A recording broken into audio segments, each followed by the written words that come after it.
আমি একটি screen share করছি তোমাদের সাথে। সেটি ক্লিয়ার আছে কিনা সেটা একটু আমাকে সবাই জানাবে। তারপরেই আমরা ক্লাসটা শুরু করব।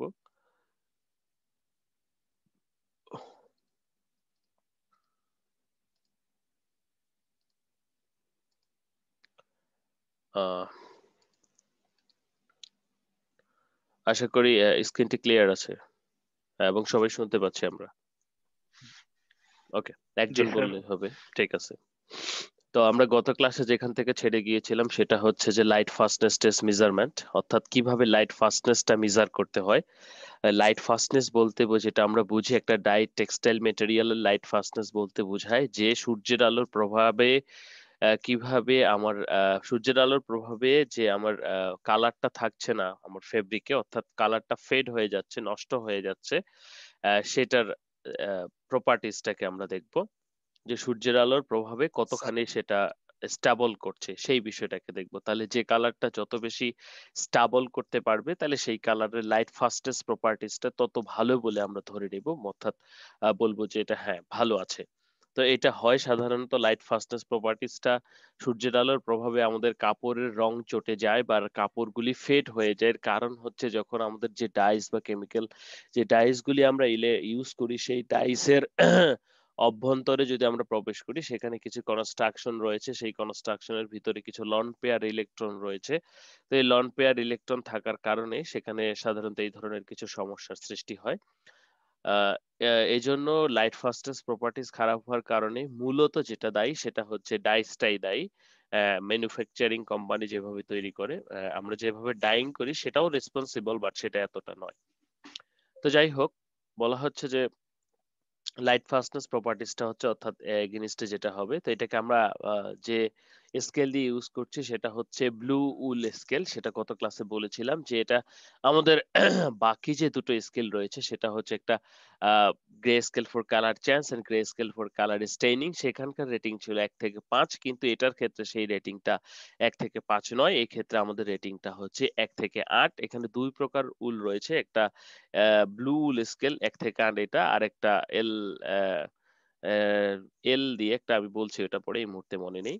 এই দুটো স্কেল রয়েছে। তো প্রথমত আমরা ব্লু উল স্কেল যেটা ইউজ করি সেটা হচ্ছে রেটিং 1 থেকে 8। এই ব্লু উল স্কেলটা কিন্তু আমাদের বাকি দুটো স্কেলের মতো স্কেল নয়। এই স্কেলটাকে কিন্তু আমাদের তৈরি করে নিতে হয় কিরকম ভাবে, যে প্রথমে আমাদের 8টা ব্লু উল রেফারেন্স রয়েছে, সেই 8টা ব্লু উল রেফারেন্স ব্লু উল অর্থাৎ কাপড়, ডাই করা কাপড়, সেই কাপড়গুলোকে একই সাথে 8টা এরকম ভাবে সাজিয়ে লাইটে এক্সপোজ করতে হয় একই সাথে, এবং আমার স্যাম্পলটাকেও একই সাথে এক্সপোজ করতে হয়, করে দেখতে হয় ওই যে 8টা ব্লু উল রয়েছে, ফেব্রিক রয়েছে, ডাইড উল রয়েছে, তাদের যে ফেডিংটা হবে সেটা হচ্ছে স্ট্যান্ডার্ড ফেডিং, সেটার সাথে আমার ফেব্রিকের যে ফেডিংটা সেটা ম্যাচ করব। তো এই ক্ষেত্রে বায়ার যারা আছেন তারা সাধারণত উম, চেয়ে থাকেন যে এখান থেকে কত পার্সেন্ট, 4, 5, অর্থাৎ উপরের দিকে যত যাবে তত কি রেটিংটা আমার ভালো হবে। 8 তাহলে সবচেয়ে ভালো। এখানে যে কথাটি বলছিলাম যে এটা হচ্ছে আমার রেফারেন্স ব্লু উল, মানে স্ট্যান্ডার্ড ব্লু উল মানে হচ্ছে উলটা ডাইং করা। ওকে, বিভিন্ন 8টা শেডে ডাইং করা, সেটাকে আমরা ব্লু উল বলছি। তো এখন এই উলটাকে যদি আমরা ঠিক স্যাম্পলের মতো সাজিয়ে লাইটে এক্সপোজ করি, লাইটের এক্সপোজের কারণে তখন এই উলটাতে কিছু প্রকার ফেডিং হবে। তো এখানে যে ফেডিংটা হবে এই উলটাতে সেটাকে স্ট্যান্ডার্ড ফেডিং বলা হয়, কারণ এই ফেডিংটা সবসময় একই রকম হয়, সাধারণত একই কন্ডিশনের জন্য। তো তখন এই দেখো এখানে আমরা উপরের ছবিতে কারশফটটা যেখানে রাখছে সেখানে দেখতে পাচ্ছি যে এই উলের কন্ডিশন অনুসারে তখন আমরা সেটাকে রেটিং করছি যে 1, 2, 3, 4, 5, 6, 7, 8। 8এর দিকে দেখো একেবারে বোঝাই যাচ্ছে না যে দুটোর ফেডিং এর বা দুটো এক্সপোজের ভিতরে কোনো পার্থক্য আছে কিনা। তো সো এই স্কেলটা দিয়ে আমরা তৈরি করব এবং একই সাথে স্যাম্পলটাকে এক্সপোজ করব লাইটে, বের করে জাস্ট দেখব, আর কোনো কিছুই না। এখানে আমাদের যেটা রয়েছে সেটা হচ্ছে কিছু এক্সপোজার কন্ডিশন রয়েছে। ওকে, তো এখানে আর্টিফিশিয়াল ডে লাইটটা তৈরি করা হয়। গত ক্লাসে একজন বলেছিল যে স্যার আর সেটাকে সূর্যালোকের মতো হবে কিনা, যে আর্টিফিশিয়াল ডে লাইট সূর্যালোকের মতোই, অর্থাৎ কিন্তু সূর্যের যে অ্যাকচুয়াল বা ন্যাচারাল যে সোর্সটি বা ন্যাচারাল যে উম, সেটা তো আর পাওয়া যাবে না, তার ফলেও কিন্তু আমরা সেটার মতো, অর্থাৎ সেটার পরিপূরক হিসেবে যে লাইটটা আর্টিফিশিয়াল লাইট ইউজ করি সেটা হচ্ছে জ্যানন আর্ক ল্যাম্প। ওকে, উদ্দেশ্যটা কি? উদ্দেশ্যটা হচ্ছে আমরা যে কাপড়টা বায়ারকে দিচ্ছি বা তৈরি করছি সেই কাপড়টার যে কালারটা রয়েছে সেটা ফেড হবে কিনা সূর্যের আলোয় সেটা দেখা। এটাই হচ্ছে কালার ফাস্টনেস টু লাইটের উদ্দেশ্য। অর্থাৎ 1 থেকে 8 পর্যন্ত যে গ্রেডিংটা বলেছিলাম সেই গ্রেডিংটা যদি আমরা একটু দেখি তাহলে 8 এ কোনো প্রকার ফেডিং হয়নি, তাহলে সেটা আউটস্ট্যান্ডিং। তারপর 7 এ একটু খারাপ, 6 আর একটু খারাপ, 5 এ আরেকটু খারাপ, 4, 3, 2, 1 আরো খারাপ। ওকে, সো এইভাবে আমার গ্রেডিংটা করা হচ্ছে। ওখানেও কিন্তু একইভাবে ছিল, 1 থেকে 5, 5 কিন্তু সবচেয়ে ভালো ছিল, অর্থাৎ কোনো প্রকার শেড চেঞ্জ অথবা স্টেইনিং কিন্তু সেখানে ছিল না। ওকে, তো এখন টেস্ট মেথড, এই যে টেস্ট মেথড এগুলো বলার আগে আমি তোমাদের একটা ভিডিও গত ক্লাসে দেখানোর চেষ্টা করেছিলাম, কিন্তু দুঃখজনকভাবে সেই ভিডিওটি আমি তোমাদের সম্পূর্ণরূপে দেখাতে পারিনি, বা সেটা আজকে একটু আমি চেষ্টা চালাতে চাচ্ছি। তো আশা করি আজকে প্রবলেম হবে না। আমি আবার সেই স্ক্রিনটি শেয়ার করছি তোমাদের সাথে। আচ্ছা, নতুন একটা স্ক্রিন বোধহয় তোমাদের সাথে শেয়ার হয়েছে। ওকে, আমরা একটু সবাই কষ্ট করে একটু অ্যাটেনশন দিয়ে দেখব। দেখো, আজকে এটা আমরা যেটা করবো যে determination of artificial day light, লাইটের এগেনিস্টে কালার ফাস্টনেসটা কিভাবে টেস্ট করব, যেহেতু আমাদের এই মুহূর্তে ল্যাবে যাওয়ার কোনো স্কোপ নাই, সেই হিসেবে এখানে দেখেই ই ল্যাব থেকে আমাদের একটু দেখতে হবে। ওকে, এখানে আমরা সবাই একটু লক্ষ্য করি। প্রথমে এটা একটা আমাদের যে জ্যানন আর্ক ল্যাম্প রয়েছে একটা ফিল্টার সিস্টেমের মাধ্যমে এখানে বাতিটাকে দেওয়া হয়, জ্যানন আর্ক ল্যাম্পটাকে। এটা ফিল্টার রয়েছে, এই ফিল্টার সেটা বাতির সম্পূর্ণ অংশ। এটা হচ্ছে স্ট্যান্ডার্ড যেখানে আমরা স্যাম্পলটা লাগাবো। এটা হচ্ছে স্যাম্পল একটার একটা কার্ডবোর্ডের মতো, অ্যান্ড এটা ক্লাম্প। আমি এই ভিডিওর লিঙ্কটা তোমাদের গুগল ক্লাসরুমে সাবমিট করেছি, সেখান থেকে তোমরা চাইলে দেখে নিতে পারো। এটা হচ্ছে ব্লু রেফারেন্স 1 থেকে 8 পর্যন্ত। তাহলে প্রথমে যে স্যাম্পলটাকে আমরা কাটবো সেটাকে রিল্যাক্সেশন করে সেটাকে সাইজ অনুসারে, এখন এটা ডিপেন্ড করছে কতটুকু নিব, তো 1 × 1 সেন্টিমিটার বাই 4.5 সেন্টিমিটার হিসেবে কেটে নিতে পারি আমরা, অথবা যেরকমটা রিকমেন্ড করে বায়ার এটাই সাধারণত নেওয়া হয়। আগে আমরা সাধারণত কি করছি, প্রপারলি মার্ক করে নিচ্ছি। ওকে, মার্ক করে নেওয়ার পর কি করছি, কেটে ফেলছি। যদি এটা ফাইবার হয়ে থাকে সেই ক্ষেত্রে আমরা এই কার্ডবোর্ডটাতে জড়াবো, আমরা যেমন লাটাইতে সুতা জড়াই ঠিক সেভাবে জড়াবো। বাট যদি ফেব্রিক হয়ে থাকে বা গার্মেন্টস হয়ে থাকে তাহলে কেটে কার্ডবোর্ডটাতে এভাবে লাগাতে পারবো। একটা কার্ডবোর্ড বলতে একটা কাগজ, শক্ত কাগজ, সেই শক্ত কাগজের 2 প্রান্তে আমরা কি করছি, স্টেপলার দিয়ে স্যাম্পলটাকে লাগিয়ে দিচ্ছি। ওকে, তো এইভাবে আমরা এই পুরো কার্ডবোর্ডটাতে স্যাম্পল লাগাতে পারি, বা স্যাম্পল হোল্ডারটাতে মোটামুটি কতগুলো স্যাম্পল লাগানো যাবে, 8টা বা বেশিও হতে পারে যদি স্যাম্পল সাইজ ছোট করা হয়, তবে এর চেয়ে ছোট করা ঠিক হবে না, কারণ আমাদের যে পার্থক্যটা সেটা বুঝতে হবে। ওকে, তারপর সেটাকে হোল্ডারে হোল্ডারে দিয়ে দিলাম, তারপর ক্লাম্পটা দিয়ে দিলাম উপরে। ওকে, এখানে দেখো ক্লাম্পে একটা বৈশিষ্ট্য আছে যে কি যেটা বাইরে কিছুটা কাভার থাকছে এবং কিছুটা আনকাভার থাকছে, এটা কিন্তু চেঞ্জ করে দিতে হয়। তো আনকাভার এরিয়াটার কিন্তু কোনো প্রকার ফেড হবে না, সেটা কিন্তু অরিজিনাল থেকে যাচ্ছে। তাইলে আমার আনকাভার এরিয়াটা কিন্তু ফেড হচ্ছে, তাইলে অরিজিনালের সাথে আনকাভার এরিয়াটার কি পার্থক্য সেটা কিন্তু আমরা এখান থেকে বুঝতে পারছি। একইভাবে 1:1/4.5 সেন্টিমিটার, বা অর্থাৎ যেই পরিমাণ স্যাম্পলটা আমরা নিব সেই পরিমাণ আমাদের ব্লু স্কেলটা বা সেই একই সাইজের হলে ভালো হয়, ব্লু স্কেলটা কেটে নিয়ে সেটাও একই সাথে কিন্তু আমাদের ডে লাইটের এগেনিস্টে এক্সপোজ করতে হবে। ওকে, তো এই ভিডিওটা আমি দিয়েছি ডিসক্রিপশন, সেখান থেকে তোমরা ইয়ে থেকে গুগল ক্লাসরুম থেকে দেখে নিও, লিংকটা দিয়েছি, শেয়ার করেছি। তারপরও ওকে, আমরা একইভাবে কি করছি, একই সাইজে ব্লু গুলো দাগ দিয়ে কেটে নিচ্ছি। ওকে, তো দাগ দিয়ে কেটে নেওয়ার পর এটাও কিন্তু আমরা একইভাবে কার্ডবোর্ডে লাগাবো। যদি একটা স্যাম্পল হয় তাহলে প্রথমেই তো একটা কার্ডবোর্ডে 1 থেকে 8 স্যাম্পল ব্লু লাগিয়ে সেখানেই স্যাম্পলটা লাগিয়ে দিতে পারি। যদি অনেকগুলি স্যাম্পল হয় তাহলে শুধু স্ট্যান্ডার্ড একটা কার্ডবোর্ডে আমরা শুধুমাত্র ব্লু উল গুলি লাগাবো। ওকে, ব্লু উল স্যাম্পল গুলি লাগানো হচ্ছে।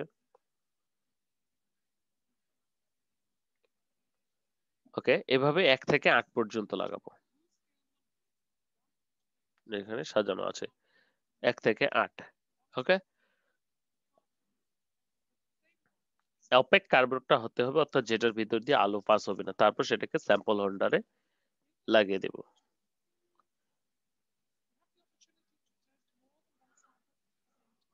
ওকে, ক্লিপবোর্ড লাগিয়ে দিলাম।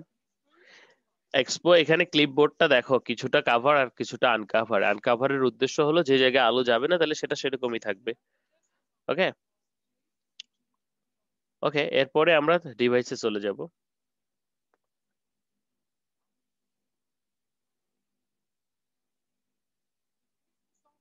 এবার আমাদের যে মেশিন রয়েছে কালার ফাস্টনেস টেস্টের মেশিন, সেই মেশিনে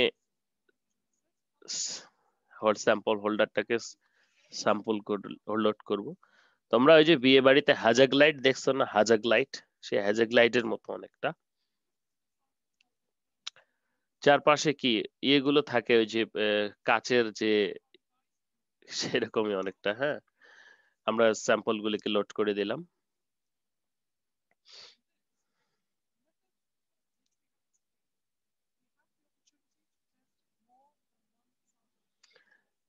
এখানে অনেকগুলো মেথড রয়েছে, মেথড 2 অনুসারে একই সাথে অনেকগুলো স্যাম্পল টেস্ট করা যাবে।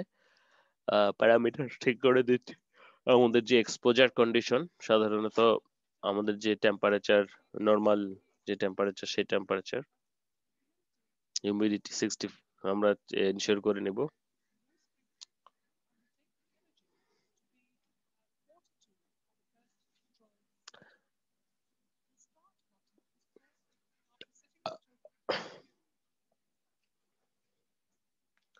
ওকে, এখন টাইম কতক্ষণ লাগবে? টাইম সাধারণত 48 ঘন্টা থেকে 72 ঘন্টা বা আরো বেশি সময় লাগতে পারে। ওকে, মেশিনে প্রোগ্রাম দেওয়া হয়ে গেলে সেটা চলতে থাকবে এক নাগারে। হিউমিডিটিটা চেক করে নিতে হবে 40% আছে কিনা।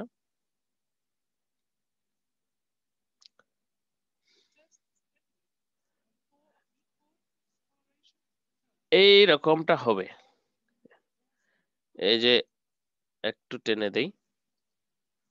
এই যে আমরা যখন এক্সপোজ করে ফেলবো, এক্সপোজ করার পরে ক্লিপ যেটা ছিল আমার, এটা কিন্তু একটু জায়গা ফাঁকা ছিল, সো ক্লিপটাকে কিন্তু আরেকটু সরিয়ে দিতে হবে, দুইবার, একবার সরিয়ে দিতে হবে অন্য জায়গায়। তাহলে কি হবে, যে এই ধরনের 1 2 3 4 বলা হচ্ছে যে 4টা ইকুয়াল আমাদের এক্সপোজার হবে এই ধরনের। সেই এক্সপোজারটা তারপর আমরা উল স্কেলের, এটা স্কেল প্রিপেয়ার হয়ে গেছে, এটার সাথে আমাদের যে রেফারেন্স স্যাম্পলটা মেশিনে দেওয়া আছে সেটার সাথে ম্যাচ করব।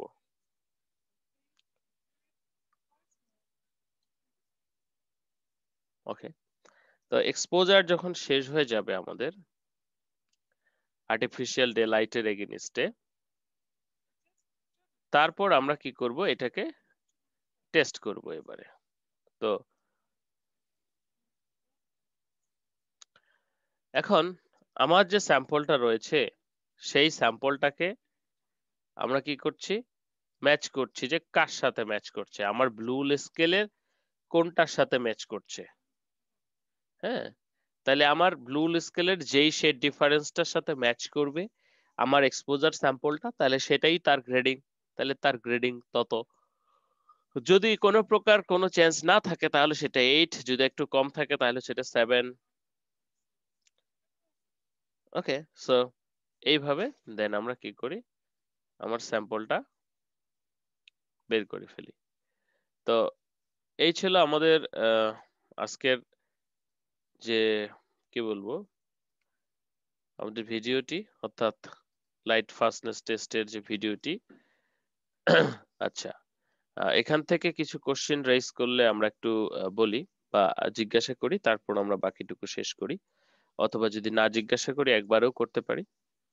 তো দেখো ভিডিওটা দেখে হয়তো সবার এতটুকু ধারণা জন্মেছে যে আসলে কিভাবে করতে হয়। তারপরে আমরা কি করতে পারি বা এ ধরনের আরো কিছু প্রশ্নের উত্তর আমি দিয়ে দিব এই ক্লাসটা শেষে। তোমরা আমাকে জিজ্ঞেস করবে বা এখনো জিজ্ঞেস করতে পারো যদি কোথাও তোমাদের কোনো প্রকার কনফিউশন থাকে। হুম। আচ্ছা, আমরা তাহলে একটু এগোই। তো আইএসও 105B02 মেথড, এটার অনেকগুলো মেথড রয়েছে। সেই মেথডে যদি আমরা একটু বলি যে আর্টিফিশিয়াল ডে লাইট তো থাকছেই, এখন এক্সপোজার কন্ডিশন গুলি কি এবং ম্যাটেরিয়ালস গুলি কি সেগুলো একটু দেখতে হবে। তো ম্যাটেরিয়ালস এন্ড অ্যাপারেটস যদি বলি, আমাদের ব্লু রেফারেন্স 1 থেকে 8 রয়েছে, যেটা আমরা দেখলাম ওই যে 8টা চিঠির খামের মতো ইয়েতে এসডিসির 8টার উল রয়েছে, ডাইড উল, ব্লু রেফারেন্স ম্যাটেরিয়াল। অথবা L2 থেকে L9 যেটার কথা বলছিলাম এটাও হতে পারে। জেনন আর্ক ল্যাম্প, টেম্পারেচার এত kelvin, temperature degree centigrade, light সোর্সের এটা, আর এটা হচ্ছে এমনি টেম্পারেচার, হিউমিডিটি 40°C। এই সময়ের মধ্যে আমরা এই কন্ডিশনে কি করব, স্যাম্পলটাকে এক্সপোজ করব। তো প্রিপারেশন অফ দ্য স্যাম্পল তো আমরা বুঝেই গেছি। তো এখানে সাধারণত 1 × 4.5 অথবা 8, 10 × 8 মিমি, অর্থাৎ যত বেশি খরচ করব আমরা তত বেশি ব্লুল খরচ হবে। সেজন্য ইকোনমিক ভাবে যতটা কম নেওয়া যায় ততটাই নেওয়া হয় স্যাম্পলের ক্ষেত্রে। বাট এরকমটা যেন না হয় যে আমার শেডিং যেটা হলো সেটাই বোঝা গেল না, তাহলে আমরা এটাও ধরতে পারি বা সেটাও ধরতে পারি। এই 10 × 8 মিমি কেটে নিয়ে এভাবে সাজালাম। ব্লু স্কেল একটা স্যাম্পল হলে ব্লু স্কেলটা প্রথমে সাজিয়ে নিলাম, তারপর স্যাম্পলটা, অথবা অনেকগুলো স্যাম্পল হলে ব্লু স্কেলটা আগে বানিয়ে নিলাম, তার সাথে আরেকটা কার্ডবোর্ডে স্যাম্পলটাকে লাগিয়ে দিলাম। তারপর সেই স্যাম্পলটা আমরা কি করছি, এক্সপোর্ট করছি কোথায়, এরপর এই মেশিনে আমরা কি করছি, এক্সপোজ করছি। তো এই এক্সপোজার কন্ডিশনটা নানা রকম হতে পারে, সেখানে আমরা ডিফারেন্ট হতে পারে। টেবিল 2 তে সেই কন্ডিশনগুলি দেওয়া আছে, আমরা একটু টেবিল 2 তে যাব। যে নর্মাল কন্ডিশন, এক্সট্রিম ল হিউমিডিটি, এক্সট্রিম হাই হিউমিডিটি, তবে যেটা হচ্ছে 40% এবং 37°C, এটাই সাধারণত করা হয়ে থাকে। এরপরেও যদি বাইরের কিছু রিকোয়ারমেন্টস থাকে, তাদের রিকোয়ারমেন্টস অনুসারে যখন এক্সপোজার কন্ডিশনটা বাড়ানো হয়, কমানো হয় বা চেঞ্জ করা হয়। ঠিক আছে। ওকে, এখানে আমরা দেখছি, এখানে হিউমিডিটি দেখছি, তারপরে 40% ইফেক্টিভ হিউমিডিটি, রিলেটিভ হিউমিডিটি। ওকে, তো মেথড 1, মেথড 2, যে কোনো একটা মেথডে হলো। এখানে মজার কথা হচ্ছে যে আমাদের যে বোর্ডটা রয়েছে সেই বোর্ডটা খুলে আবার চেঞ্জ করে দিতে হয়, যাতে আমাদের যে ইয়েটা রয়েছে সেটা ভালো হয়। তো মেথড 3টা আমরা একটু পড়ি সবাই। মেথড 3টা কি বলছে, সেটা হচ্ছে যে basic feature of control exposure by inspection of target blue reference and the method allows the multiple test specimen can be tested using the reduced number of blue reference and typically target blue reference together with two blue references immediately। দেখো, আমরা একটা blue reference দিয়েই কিন্তু অনেকগুলো sample একই সাথে test করছি। অথবা যখন প্রথমের ক্ষেত্রে কি, একটা ব্লু স্কেলের স্যাম্পলের কাছে যদি একটা লাগাইতাম তাহলে একটাই হতো, বাট যখন একটা ব্লু রেসপন্স স্যাম্পলের সাথে আরো অনেকগুলো স্যাম্পল একই কন্ডিশনে দিচ্ছি, তখন কিন্তু একটা ব্লু দিয়েই কিন্তু বাকি স্যাম্পল গুলো সবগুলোই কিন্তু করা যাচ্ছে। So for this method, opaque covers making masking approximately 1/3 or 2/3 of the test specimen and blue reference are required। আমাদের যে কাভারটা হবে সেটা সাধারণত আলো পাস করবে না এরকম অপেক কাভার বলছে, এবং সেটা দিয়ে 1/3 or 2/3 ব্লু উলের কি ঢেকে যাবে। আমরা যে স্যাম্পলটা তৈরি করলাম সেটার, এটা যদি আমাদের স্যাম্পল হয় সেটার কি হবে, যে আমরা যে ক্লিপটা ইউজ করছি সেই ক্লিপের মাধ্যমে এটা যদি 3 ভাগ করি, তাহলে এপাশে 1 ভাগ, এপাশে 1 ভাগ, 1 ভাগ খোলা থাকছে। তার মানে কি 1/3 ঢেকে যাচ্ছে, বা approximately 2/3 of test distribution and blue layer required, 1/3টা দেখা যাচ্ছে এবং বাকি 2/3 বা 2% যেটা বলবো সেটা ঢেকে থাকছে, এক্সপোজার হচ্ছে না। ওকে, তো বলা হচ্ছে যে arrange one more test specimen together with the relevant blue reference sample mounting a card as shown in the figure 4, and accept that the blue reference required shall be the restricted and the target blue reference plus to the producing blue reference and cover the middle 1/3 of the test using opaque cover ABCD। অর্থাৎ আমরা opaque cover change করে করে পুরো উল্টাকে আমরা test করব বা পুরো স্যাম্পলটাকে আমরা টেস্ট করব। বলা হচ্ছে যে place the marked card test chamber expose ইত্যাদি ইত্যাদি। এই এক্সপোজিং হয়ে গেলে তারপর আমরা কি করছি, অ্যাসেসমেন্ট করছি, এবং অ্যাসেসমেন্ট করে দেন আমরা কথা বলছি যে হ্যাঁ এটা কত গ্রেডিং এর সাথে হলো বা হলো না সেটা। আচ্ছা, অনেকগুলো কথা সংক্ষেপে বলে ফেললাম। তো তোমরা একটু তোমাদের মাইক্রোফোন গুলি অন করো, অন করে আমার সাথে একটু কথা বলো যে আমাদের ইয়েতে কোথায় সমস্যা, বা এই লাইট ফাস্টনেস টেস্টের কি কি বুঝি নাই আমরা, সেটা একটু তোমাদের কাছ থেকে বোঝা দরকার। তোমরা একটু মাইক্রোফোন গুলো অন করো সবাই। এখানে আছে 9 জনের মতো, 8 জনের মতো, সবাই এভরিওয়ান। কোথায় কোথায় একটু প্রবলেম আমাকে একটু বলো,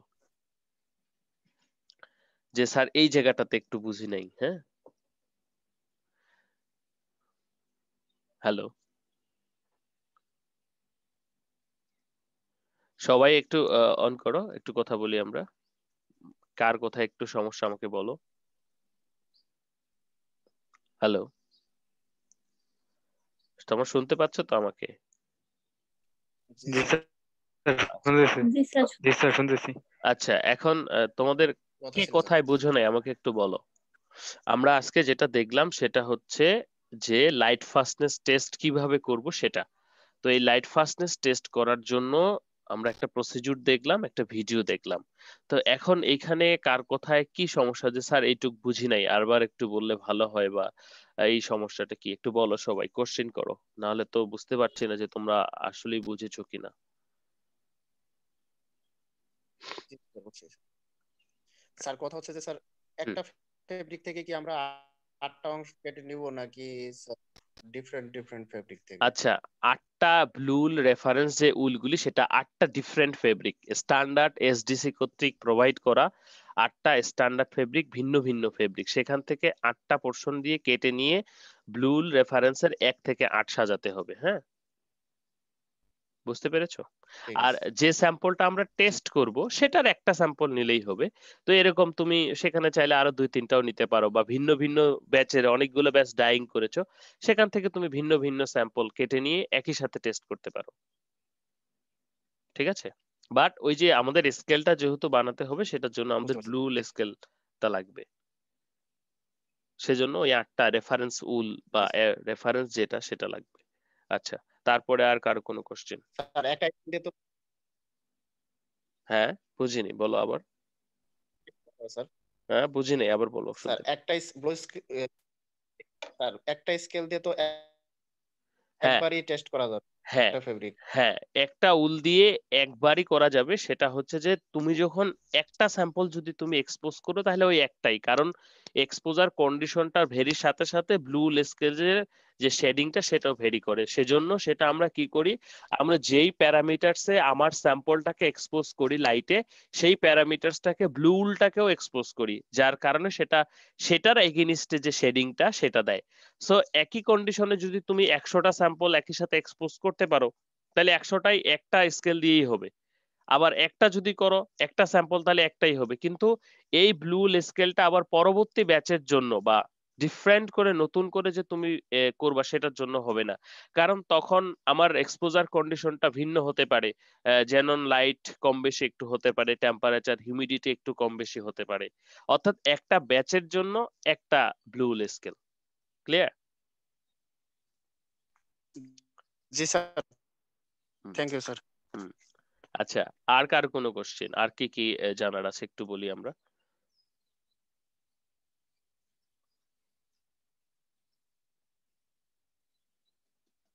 আর কার কোনো প্রশ্ন নাই? কেউ কিছু মানে দেখি নাই নাকি শুনি নাই?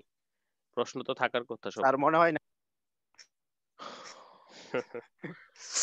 পরীক্ষায় বুঝবে, কোশ্চেন নাই।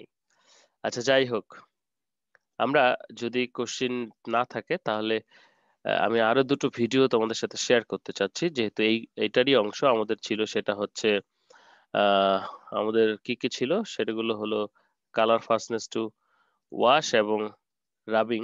তো আমি তোমাদেরকে একটু রাবিংটা দেখানোর চেষ্টা করছি, আমি তোমাদের সাথে শেয়ার করছি।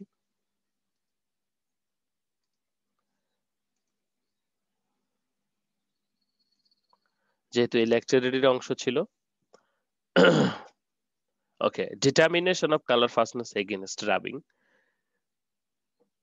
ওকে, সেটার জন্য আমার একটা ক্রক মিটার লাগে বা রাবিং মিটার লাগে, সেটা আমরা জানি। এখানে একটা সেই রাবিং মিটার বা ক্রক মিটারটা দেখতে পাচ্ছি।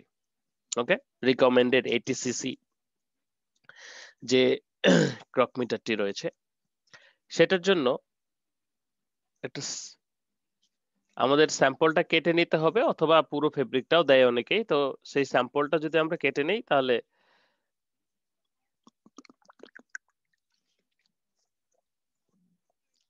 আগে কিন্তু অবশ্যই আমাদের যে কন্ডিশনিং সেটা করে নিতে হবে, রিল্যাক্সেশনটা। ওকে ওকে, তো আমরা এখন স্যাম্পলটাকে কেটে নিব।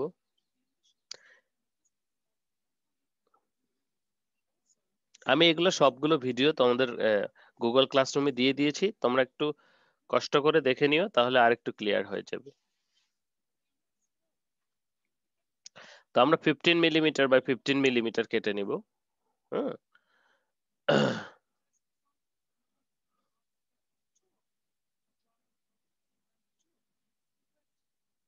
একটা ড্রাই র্যাবিং আর একটা হোয়াইট র্যাবিং, এর জন্য দুটো স্যাম্পল কেটে নিব যদি আমরা চাই, তাহলে সেটার জন্য।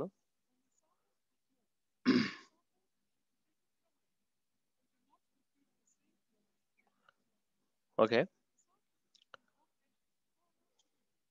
ওয়ার্ড বরাবর অথবা ওয়েলস বরাবর কেটে নিলাম।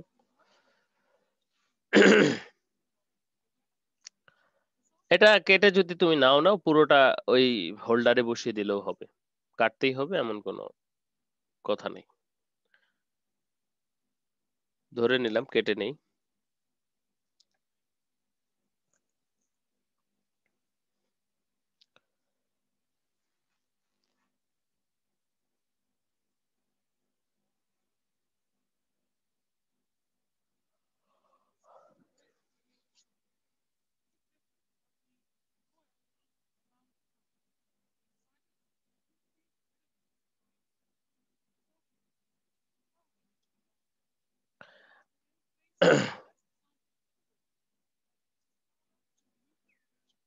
ওকে, বসালাম, ক্ল্যাম্পটা দিলাম।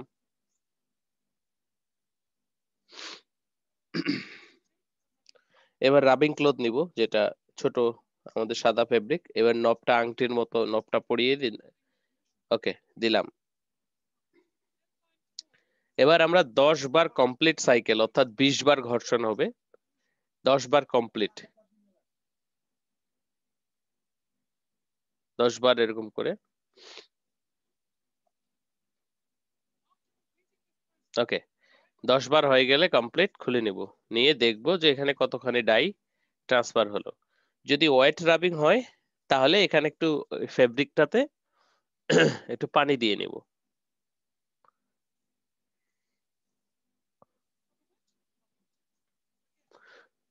ওয়েট রাবিং এর জন্য সেম সাইজ স্যাম্পল কাটতে হবে। অনেক সময় গার্মেন্টস বডি পুরোটা এখানে দিয়ে দেয়। এই সাইজটা সম্ভবত 50 বাই 150, অর্থাৎ এর জন্য, অর্থাৎ আমাদের যে ইয়েটা রয়েছে সেটার যতখানি ডিস্টেন্স বা হোল্ডারটার সেটার অনুপাতে 50 বাই 150 মেবি।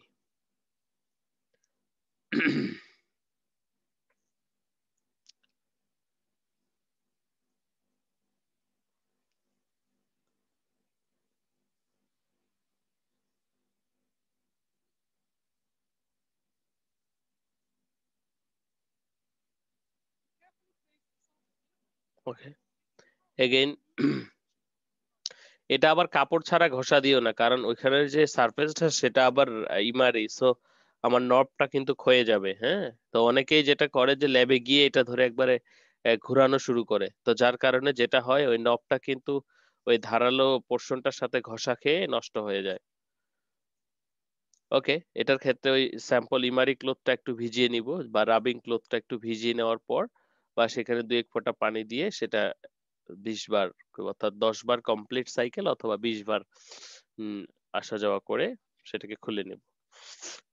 ওকে, তাহলে এই সাদা ফেব্রিকে আমার কতখানি ডাই ট্রান্সফার হলো, এটাই কিন্তু হচ্ছে রাবিং। এখন আমরা এটাকে কি করব, অ্যাসেস করব কিসের সাহায্যে? স্কেলের সাহায্যে, গ্রে স্কেলের সাহায্যে করব।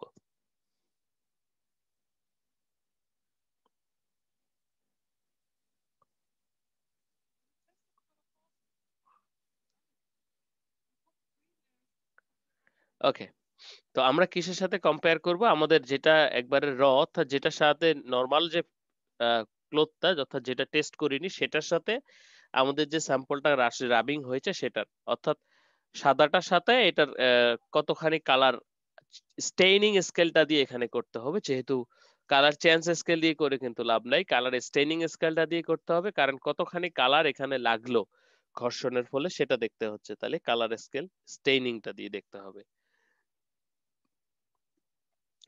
এই ছিল আমাদের রাবিং, এবং আমাদের আরেকটা রয়েছে সেটা হচ্ছে কালার ফাস্টনেস টু ওয়াশ, সেটা আজকে আমরা বিস্তারিত দেখব। তো আমাদের যে তিনটা এক্সপেরিমেন্ট ছিল এই লেকচারে, সেটা হচ্ছে ফাস্টনেস প্রপার্টিজ মেজারমেন্ট, আরো অনেক ফাস্টনেস প্রপার্টিজ রয়েছে, কিন্তু আমরা তিনটা এই লেকচারে দেখেছি। সেই তিনটি হচ্ছে যে কেটে গেলে আবার জয়েন করবে, সেই তিনটি আমরা দেখলাম যে colour fastness to wash, colour fastness to rubbing and colour fastness to light.